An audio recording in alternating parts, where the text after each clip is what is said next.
نحمده ونصلي على رسوله الكريم اما بعد۔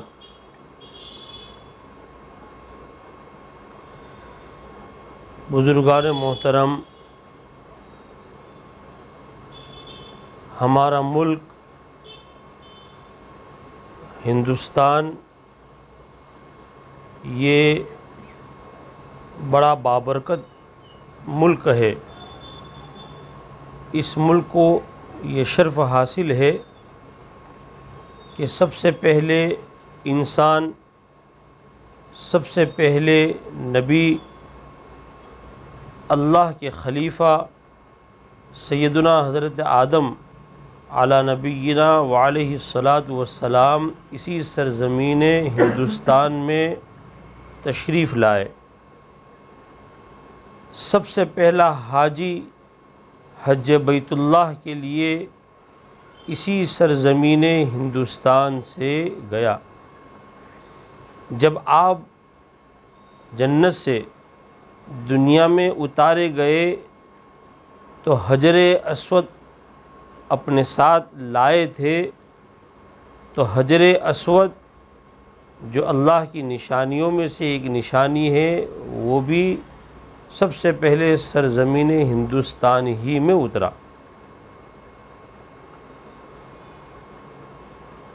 اس کے علاوہ دیگر حضرات انبیاء علیہم الصلاۃ والسلام بھی ہندوستان تشریف لاتے رہے۔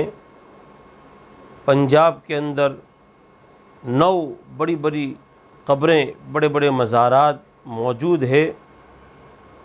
حضرت مجدد الف ثانی رحمۃ اللہ علیہ نے وہاں مراقبہ بھی کیا اور ان سے گفتگو بھی ہوئی۔ تاریخ میں ہے کہ یہ حضرات انبیاء علیہم الصلاۃ والسلام کی مزارات ہے۔ ایودھیا میں بھی حضرت شیث علیہ السلام کا مزار بتلایا جاتا ہے۔ واللہ تعالی اعلم وعلمہ اتم۔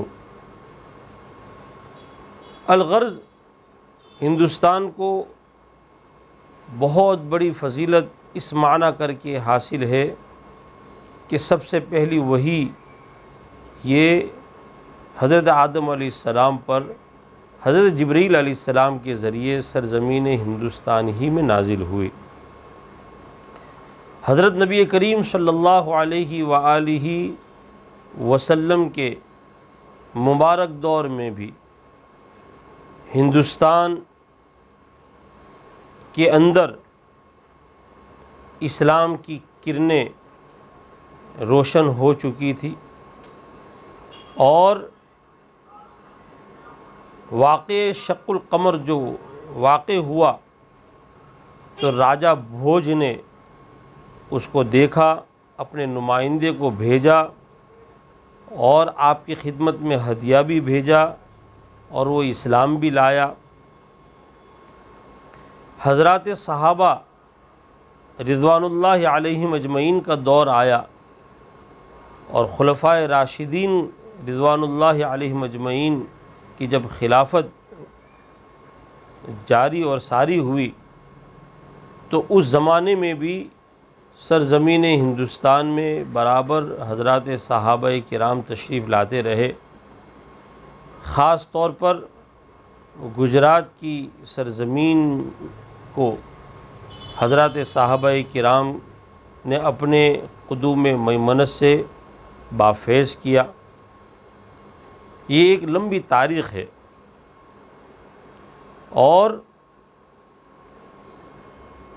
حضرات صحابہ کرام کے بعد فاتح سندھ محمد ابن قاسم وہ تشریف لائے، اور ان کی برکت سے ہندوستان کے اندر اسلام کی شعاعیں روشن ہوئی، اسلام پھیلا، سینکڑوں لوگ اسلام کے حلقے کے اندر داخل ہوئے۔ یہ سلسلہ چلتا رہا۔ سلطان محمود غزنوی تشریف لائے، انہوں نے ہندوستان کو فتح کیا اور دوبارہ غزنی چلے گئے، اور اس کے بعد تقریباً 700 سال تک سرزمین ہندوستان پر مختلف خاندانوں کی حکومت رہی۔ پانی پت کے میدان کے اندر شہاب الدین محمد غوری نے اس زمانے کا جو سب سے بڑا بادشاہ تھا، جس کی طاقت پورے ہندوستان پر تھی، پرتھوی راج، اس کو شکست دی اور سن عیسوی 1193 میں ہندوستان کے اوپر اسلام کا جھنڈا لہرانے لگا۔ فاتح اسلام سلطان شہاب الدین محمد غوری وہ ہندوستان فتح کر کے چلے گئے اور اپنے غلام قطب الدین ایبک کو اپنا جانشین بنا کر گئے۔ انہی کے نام سے منسوب قطب مینار ہے، جس کی بنیاد انہوں نے ڈالی اور اس کی تکمیل ان کے جانشین اور ان کے داماد سلطان شمس الدین التمش نے کی۔ تو یہ خاندان غلامان کی حکومت آئی، سادات کی حکومت آئی، خلجی کی حکومت آئی، تغلق کی حکومت آئی، لودھی کی حکومت آئی، اور اس کے بعد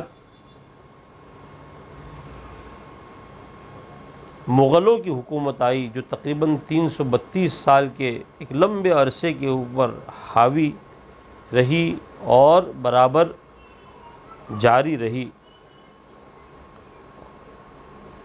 تیمور بادشاہوں نے اپنی بے شمار یادگاریں سرزمین ہندوستان میں چھوڑی۔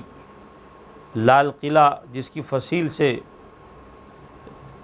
آزادی کے دن اور یوم جمہوریہ کے دن ہمارے وزیر اعظم خطاب کرتے ہیں، وہ بھی مغلوں ہی کی ایک یادگار ہے۔ آگرہ کا قلعہ، آگرہ کا تاج محل اور آگرہ کا قلعہ، یہ دونوں مغلوں کی یادگار ہے۔ دہلی کی جامع مسجد یہ مغلوں کی یادگار ہے۔ اس طرح بے شمار یادگار مغلوں نے ہندوستان کے اوپر اور ہندوستان کے مختلف گوشوں کے اوپر ہمیشہ کے لیے ثبت کر دی، نقش کر دی۔ آج بھی ان یادگاروں سے ہندوستان کی حکومت کو کروڑ کروڑ روپے کا ہر سال منافع اور ہر سال آمدنی ہوتی ہے۔ بدقسمتی سے ہندوستان کے اوپر انگریزوں کی حکومت قائم ہوئی اور آہستہ آہستہ پورے ہندوستان کے اوپر انگریز مسلط ہو گئے۔ 1757 میں پلاسی جو بنگال کے اندر ہے، وہاں انگریزوں کی مدبھیر اور جنگ حضرت سراج الدولہ شہید رحمۃ اللہ علیہ سے ہوئی، لیکن اپنوں ہی کی غداری کی وجہ سے ان کو شکست ہوئی اور پورے بنگال کے اوپر انگریزوں کا تسلط ہوا۔ پھر 1799 4 مئی میسور کے اندر سرنگانہ پٹم حضرت ٹیپو سلطان شہید رحمۃ اللہ علیہ کے ساتھ انگریزوں کی جنگ ہوئی، اور وہاں بھی اپنوں ہی کی غداری کی وجہ سے سلطان ٹیپو شہید کو شکست ہوئی اور آپ کی شہادت کا المناک واقعہ پیش آیا۔ آپ کی شہادت کے اوپر انگریز نے کہا کہ آج ہندوستان ہمارا ہے۔ انگریزوں نے ان کو دوران جنگ اشارہ بھی کیا کہ آپ نکل جائے، آپ کے لیے راستہ ہم کھول دیتے ہیں، لیکن انہوں نے ایک تاریخی جملہ کہا کہ شیر کی ایک دن کی زندگی گیدڑ کی 1000 سال کی زندگی سے بہتر ہے۔ آپ کی وصال کے چند سال کے بعد انگریزوں نے دہلی کے لال قلعے کے اوپر قبضہ جمایا۔ شاہ عالم کی حکومت تھی اور یہ مشہور ہو گیا کہ حکومت شاہ عالم از دہلی تا پالم، پالم دہلی ہی سے قریب ایک جگہ ہے، تو گویا کہ ان کی حکومت دہلی ہی کے اندر ایک دائرے میں محدود ہو کر رہ گئی، اور یہ اعلان ہوا کہ حکومت بادشاہ پناہ کی، خلق خدا کی، اور حکم ایسٹ انڈیا کمپنی کا، یعنی آج کے بعد کوئی بھی حکم بہادر شاہ ظفر کا یا شاہ عالم کا نہیں چلے گا، بلکہ ایسٹ انڈیا کمپنی کا چلے گا۔ اس وقت حضرت شاہ عبدالعزیز محدث دہلوی رحمۃ اللہ علیہ نے فرمایا کہ آج ہمارا ملک دارالامن یا دارالاسلام نہیں رہا، بلکہ اب یہ دارالحرب ہو گیا، یا تو ہجرت کی جائے اپنے ایمان کو بچانے کے لیے یا جہاد کیا جائے۔ اور پھر ایک جہاد کا سور پھونکا گیا۔ حضرت سید احمد شہید رحمۃ اللہ علیہ جو آپ کے شاگرد اور آپ کے مرید تھے، اور حضرت شاہ اسماعیل شہید رحمۃ اللہ علیہ، حضرت مولانا عبدالحی صاحب، اور ایک پوری جماعت جنہوں نے پورے ہندوستان کا دورہ کیا اور لوگوں کے اندر جذبہ جہاد اور شوق شہادت کو اجاگر کیا۔ آخر کار بالا کوٹ کے اندر یہ بھی جنگ کرتے ہوئے جام شہادت نوش کر گئے۔ یہ سلسلہ چلتا رہا یہاں تک کہ 1857 کے اندر پورے طور پر انگریزوں کا قبضہ سرزمین ہندوستان پر ہو گیا، اور ہندوستان کا پرچم اتار دیا گیا، انگریزوں کا پرچم لہرانے لگا۔ بڑی قسم پرسی کے احوال تھے، طوائف الملوکی، اور ہر طرف قتل و قتال کا بازار گرم تھا۔ 1863 سے لے کر 1867 3 سال ہندوستان کی تاریخ میں ایسے گزرے ہیں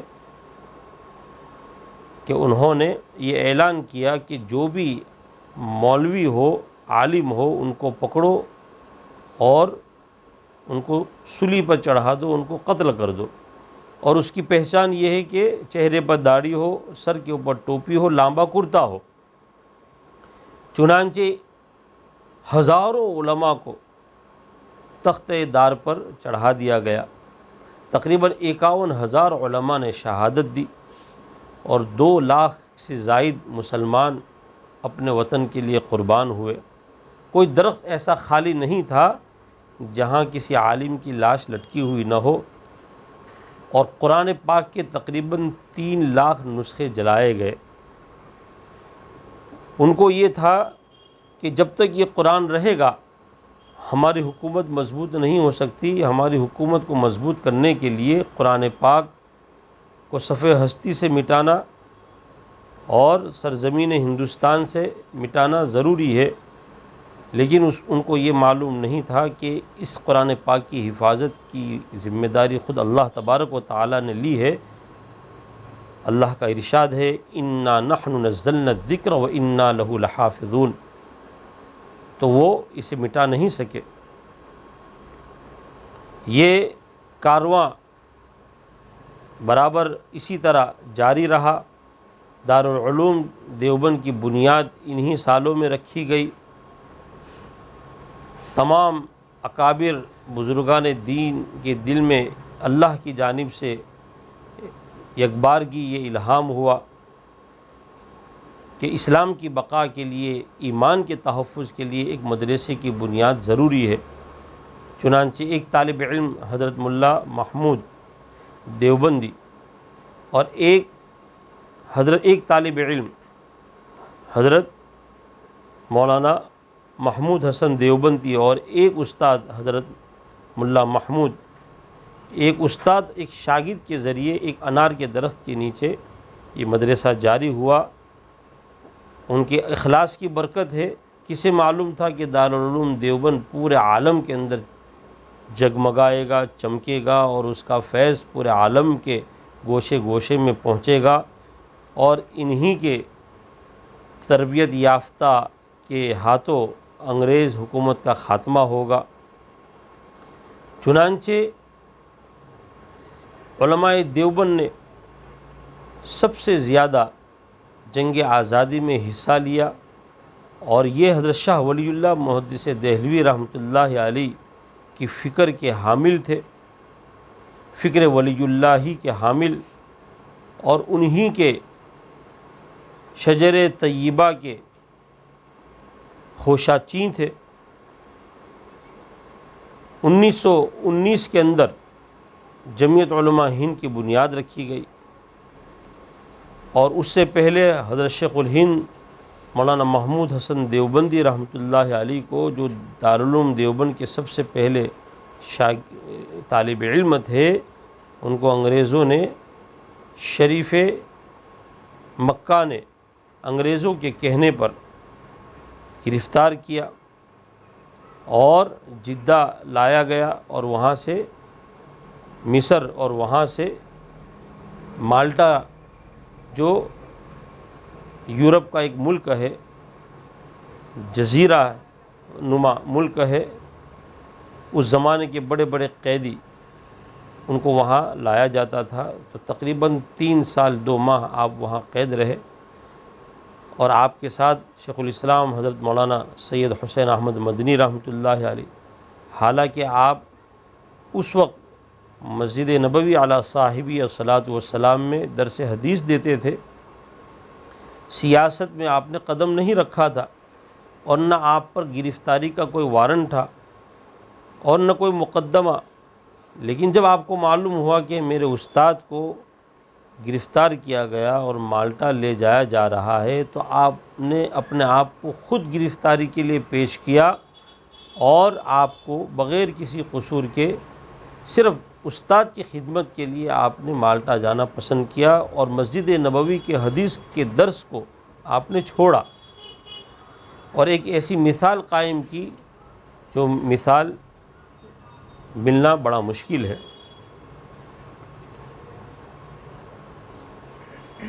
جب جمعیت علماء ہند قائم ہوئی تو یہی وہ جماعت ہے جس نے سب سے پہلے مکمل آزادی کا نعرہ لگایا۔ چنانچہ تاریخ میں لکھا ہے کہ 11-12 مارچ سن عیسوی 1926 کے اندر کلکتہ کے اندر حضرت مولانا سید سلیمان ندوی رحمۃ اللہ علیہ کی صدارت کے اندر جمعیت علماء ہند کا اجلاس ہوا، اور سب سے پہلے مکمل آزادی کا نعرہ لگایا گیا۔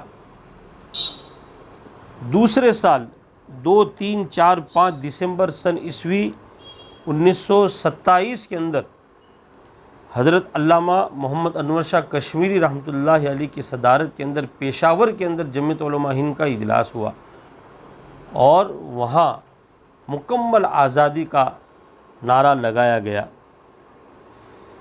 جمعیت علماء ہند کے ان نعروں کے بعد تقریباً 5 سال کے بعد کانگریس نے 26 جنوری سن عیسوی 1930 کے اندر مکمل آزادی کا نعرہ لگایا۔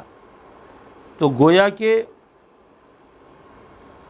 جمعیت علماء ہند کے مکمل آزادی کے نعرے کے تقریباً 5 سال کے بعد کانگریس نے انگریزوں سے مکمل آزادی کا مطالبہ کیا۔ اس وقت یہ مطالبہ منظور نہیں کیا گیا۔ کانگریس کے رہنماؤں نے طے کیا کہ ہم یہ دن ہر سال یوم آزادی کے طور پر منائیں گے، چنانچہ اسی مناسبت سے 26 جنوری کو یوم جمہوریہ کے طور پر اور 15 اگست کو یوم آزادی کے طور پر منایا جاتا ہے۔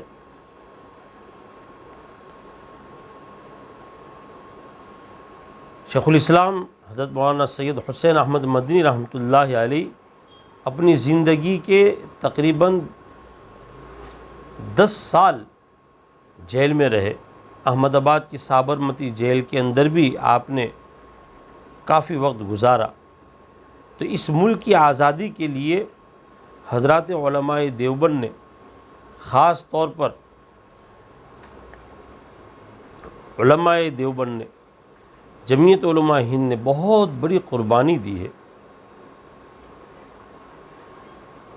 جب آپ حضرت مدنی رحمۃ اللہ علیہ جب مالٹا کی جیل میں مقید تھے تو مدینہ منورہ سے ایک خط آتا ہے جس میں آپ کے خاندان کے کئی افراد کے انتقال پرملال کی خبر ہے۔ جب وہ خط آپ پڑھتے ہیں تو اس کی پشت پر لکھتے ہیں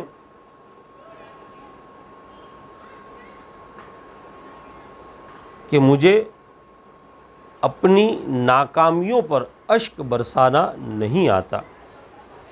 حضرت فدائے ملت مولانا سید اسد مدنی صاحب رحمۃ اللہ علیہ فرماتے ہیں کہ اکثر اموات جو آپ کے خاندان کی ہوئی وہ فاقے کی وجہ سے ہوئی۔ اتنی بڑی قربانی دینے کے باوجود بھی آج ہمارے ملک کے اندر جو صورتحال ہے وہ اس طرح ہے کہ ہمارے اکابر کی، بزرگان دین کی قربانیوں کو بھلایا جا رہا ہے۔ ہمارے درمیان میں ہندو مسلم کے ذریعے دوریاں پیدا کی جا رہی ہے، مسجد مندر کے ذریعے تفرقہ ڈالا جا رہا ہے، کبھی گائے کے نام پر فساد ہوتے ہیں، کبھی پردے کے حجاب کے نام پر آواز اٹھائی جاتی ہے، کبھی اذان کے اوپر اعتراض کیے جاتے ہیں، اور یہ سلسلہ برابر جاری اور ساری ہے۔ اور وہ لوگ جنہوں نے آزادی کے اندر ذرا برابر بھی حصہ نہیں لیا ان کے نام کو بڑھا چڑھا کر پیش کیا جاتا ہے۔ اسی کو ایک شاعر نے بہت اچھے انداز میں کہا ہے، نہیں ہے ان کی تربت پر ایک بھی دیا، نہیں ہے ان کی تربت پر ایک بھی دیا، جن کے خون سے جلتے تھے چراغ وطن، اور جگمگا رہے ہیں ان کے مقبرے، اور جگمگا رہے ہیں ان کے مقبرے جو بیچا کرتے تھے شہیدوں کے کفن۔ ہماری جنگ آزادی کی داستان یہ داستان خون چکان ہے۔ ایک شاعر کہتا ہے، ملا خدا کی طرف سے جذبہ آزادی، ملا خدا کی طرف سے جذبہ آزادی، عطائے خاص ہے قدرت کا تحفہ آزادی۔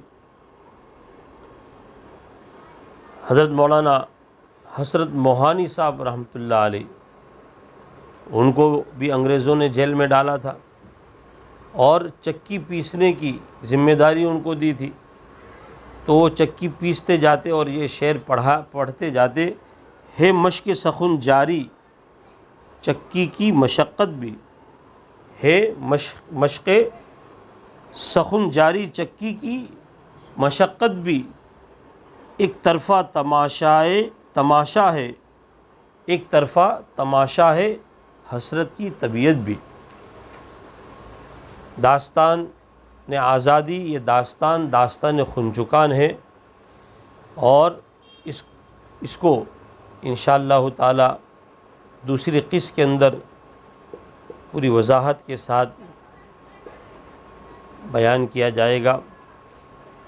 اللہ تبارک و تعالی ان تمام شہدائے وطن جنہوں نے اس ملک کی آزادی کے لیے قربانی دی، ان کی قبروں کو نور سے منور فرمائے، ان کے درجات کو بلند فرمائے، اور ہماری جانب سے اور پوری امت کی جانب سے اپنے شایان نشان بہترین بدلہ عطا فرمائے۔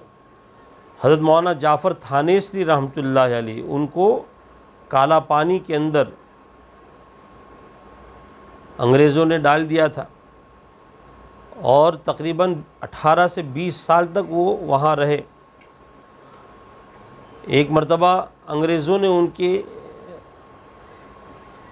ان کے لیے سولی کی سزا سنائی، اور جیل کا جو افسر تھا اس نے آ کر کہا کہ آپ کو کل سولی پر چڑھا دیا جائے گا، آج کی رات آپ کی آخری رات ہے۔ جب رات ہوئی تو اس افسر نے دیکھا کہ قہقہوں کی اور خوشیوں کی اور ہنسنے کی آواز آ رہی ہے، تو اس کو بڑا تعجب ہوا کہ کل تو مولانا جعفر تھانیسری رحمۃ اللہ علیہ کو پھانسی دی جائے گی، اور یہ قہقہوں کی اور خوشی اور ہنسی کی آواز کیسی؟ جب وہ تہہ خانے میں گیا تو اس نے دیکھا تو اس کی حیرت کی انتہا نہ رہی۔ پوچھا کہ کس کی خوشی منائی جا رہی ہے؟ تو حضرت نے فرمایا کہ بھئی خوشی اس بات کی کہ کل جب آپ سولی پر چڑھاؤ گے تو ہم اپنے دوستوں سے جا کر ملیں گے، تو دوستوں سے ملنے کی یہ خوشی ہے۔ تو انگریز نے کہا کہ اچھا یہ خوشی ہے، ہم تمہاری یہ خوشی پوری نہیں ہونے دیں گے۔ چنانچہ یہ سولی کی سزا کو کالا پانی کی سزا کے اندر مبدل کیا۔ اسی کو مولانا جعفر تھانیسی رحمۃ اللہ علیہ نے ایک شعر میں بیان کیا، مستحق کے دار کو سزائے نظر بندی ملی۔ دار یعنی سولی، میں سولی کا مستحق تھا، مستحق کے دار کو سزائے نظر بندی ملی، کیا کہوں کیسے رہائی ہوتے ہوتے رہ گئی۔ آج کی اس محفل میں اسی پر اکتفا کرتے ہیں۔ وآخر دعوانا الحمد للہ رب العالمین۔